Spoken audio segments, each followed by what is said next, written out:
The book of the prophet Nahum. This short prophetic book is a collection of poems announcing the downfall of one of Israel's worst oppressors, the ancient empire of Assyria, and its capital city, Nineveh. The Assyrians arose as one of the world's first great empires, and their expansion into Israel resulted in the total destruction and exile of the northern kingdom and its tribes. The Assyrian armies were violent and destructive on a scale that the world had never seen before, and so Israel and its neighbors were awaiting the downfall of Assyria, which eventually came in the year 612 BC. The Babylonians rose up and began a rebellion that overtook Nineveh and brought down the Assyrian Empire. And so chapter 2 depicts the fall of Nineveh in vivid poetry, and chapter 3 then explores the downfall of the empire as a whole. But this book isn't just an angry tirade against Israel's enemies. The introductory chapter shows us that there is way, way more going on here. The book opens with an incomplete alphabet poem that begins by describing a powerful appearance of God's glory. It's very similar to how the previous book, Micah, began and how the next book, Habakkuk, is going to conclude. And it's God, the all-powerful creator, coming to confront the nations and bring his justice on their evil. And the poem opens by quoting from the famous line of God's self-description after the golden calf incident in the book of Exodus chapter 34. The Lord is slow to anger. He's great in power. He won't leave evil unpunished. And so the rest of the poem goes back and forth, contrasting the fate of the arrogant, violent nations with the fate of God's faithful remnant. When God brings down all the arrogant empires, he will provide refuge for those who humble themselves before him. Now, here's what's really interesting, is that you thought this book was only about Assyria, but Nahum actually nowhere mentions Nineveh or Assyria in chapter 1. And when he describes the downfall of the bad guys, he uses Isaiah's language about the fall of Babylon, which happened much later in history. And not only that, Nahum also describes the downfall of the bad guys as good news for the remnant of God's people. It's a direct allusion to Isaiah's good news about the downfall of Babylon. And so all these little details from chapter 1, they come together to make a key point. For Nahum, the fall of Nineveh is being presented as an example, as an image of how God is at work in history in every age, how he won't allow the arrogant or violent empires of our world to endure forever. And so the message of Nahum is actually very similar to that of Daniel. Assyria stands in a long line of violent empires throughout history, and Nineveh's fate is a memorial to God's commitment to bring down the violent and the arrogant in every age. With this perspective from the opening chapter, the book then returns to its focus on Assyria. And so chapter 2 describes the Battle of Nineveh and the overthrow of the city in progressive stages. So first we see the front line of Babylonian soldiers, and then we read about the charge of the chariots, and then the chaos on the city walls as the city is breached, then the slaughter of Nineveh's people, then the plundering of the city. Chapter 3 goes on to describe the results of the city's downfall for the empire as a whole. So Nahum begins by announcing a woe upon the city whose kings built it with the blood of the innocent. It's an image of how injustice was built into the very system that made Assyria so successful. But their violence has sown the seeds of their own destruction, and so Assyria will fall before Babylon. The book concludes with a taunt against the fallen king of Assyria. He's stricken with a fatal wound, and from among all the nations that he once oppressed, no one comes to help him. Rather, they sing and celebrate his destruction. And that's how the book ends.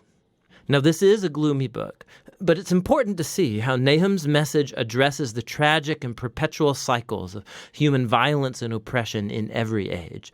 Human history is filled with tribes and nations elevating themselves and using violence to take what they want, resulting in the death of the innocent. And the book of Nahum uses Assyria and Babylon as examples to tell us that God is grieved, and that he cares about the death of the innocent, and that his goodness and his justice compel him to orchestrate the downfall of oppressive nations. And God's judgment on evil is good news, unless, of course, you happen to be Assyria. Which brings us all the way back to the conclusion of that opening poem in chapter 1. Which tells us that the Lord is good and a refuge in the day of distress. He cares for those who take refuge in him.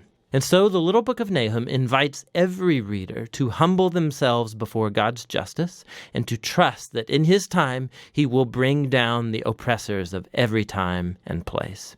And that's what the book of Nahum is all about. Nahum. Nahum 1. An oracle concerning Nineveh. The book of the vision of Nahum of Elkosh. The Lord is a jealous and avenging God. The Lord is avenging and wrathful. The Lord takes vengeance on his adversaries and keeps wrath for his enemies. The Lord is slow to anger and great in power, and the Lord will by no means clear the guilty. His way is in whirlwind and storm, and the clouds are the dust of his feet. He rebukes the sea and makes it dry. He dries up all the rivers. Bashan and Carmel wither. The bloom of Lebanon withers.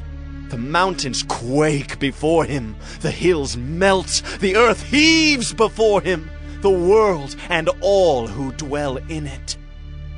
Who can stand before his indignation? Who can endure the heat of his anger? His wrath is poured out like fire, and the rocks are broken into pieces by him. The Lord is good, a stronghold in the day of trouble. He knows those who take refuge in him. But with an overflowing flood, he will make a complete end of the adversaries, and will pursue his enemies into darkness. What do you plot against the Lord? He will make a complete end. Trouble will not rise up a second time.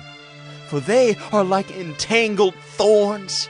Like drunkards as they drink, they are consumed like stubble fully dried. From you came one who plotted evil against the Lord, a worthless counselor. Thus says the Lord, though they are at full strength and many, they will be cut down and pass away. Though I have afflicted you, I will afflict you no more. And now I will break his yoke from off you and will burst your bonds apart. The Lord has given commandment about you. No more shall your name be perpetuated. From the house of your gods I will cut off the carved image and the metal image. I will make your grave, for you are vile.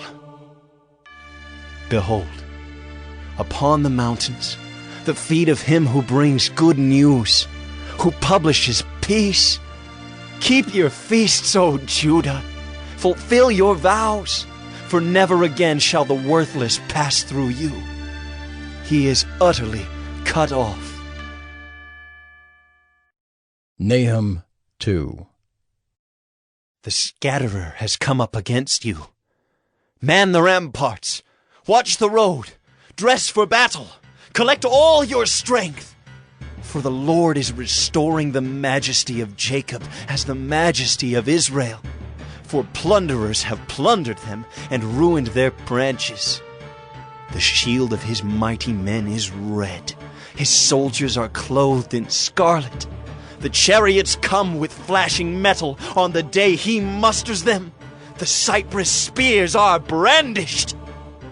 The chariots race madly through the streets. They rush to and fro through the squares. They gleam like torches. They dart like lightning.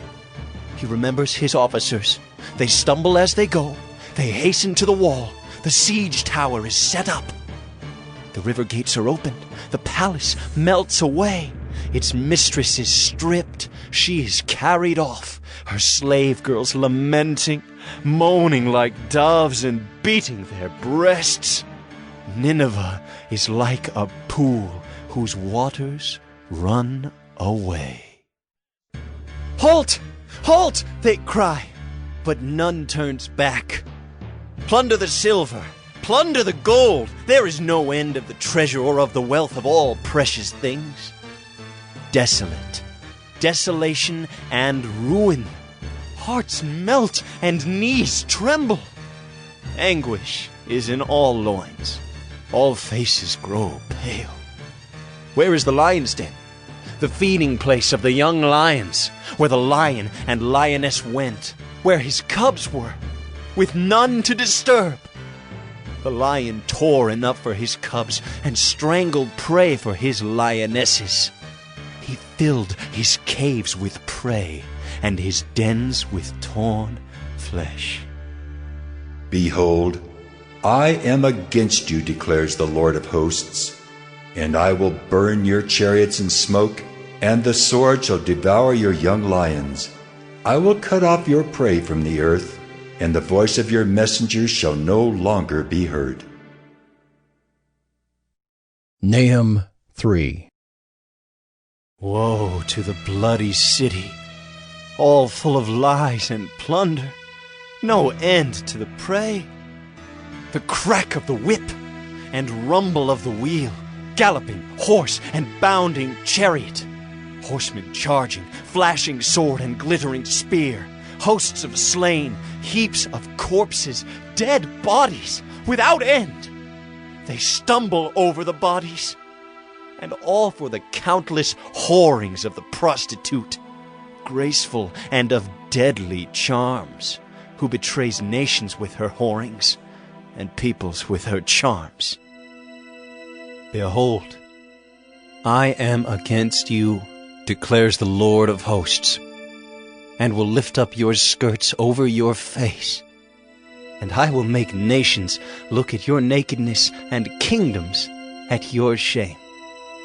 I will throw filth at you, and treat you with contempt, and make you a spectacle. And all who look at you will shrink from you, and say, Wasted is Nineveh. Who will grieve for her? Where shall I seek comforters for you? Are you better than Thebes, that sat by the Nile, with water around her, her rampart a sea, and water her wall? Cush was her strength, Egypt too, and that without limit. Put and the Libyans were her helpers. Yet she became an exile. She went into captivity. Her infants were dashed in pieces at the head of every street. For her honored men, lots were cast, and all her great men were bound in chains. You also will be drunken. You will go into hiding. You will seek a refuge from the enemy. All your fortresses are like fig trees with first ripe figs. If shaken, they fall into the mouth of the eater. Behold, your troops are women in your midst. The gates of your land are wide open to your enemies. Fire has devoured your bars. Draw water for the siege. Strengthen your forts. Go into the clay, tread the mortar, take hold of the brick mold. There will the fire devour you. The sword will cut you off. It will devour you like the locust. Multiply yourselves like the locust. Multiply like the grasshopper. You increased your merchants more than the stars of the heavens. The locust spreads its wings and flies away.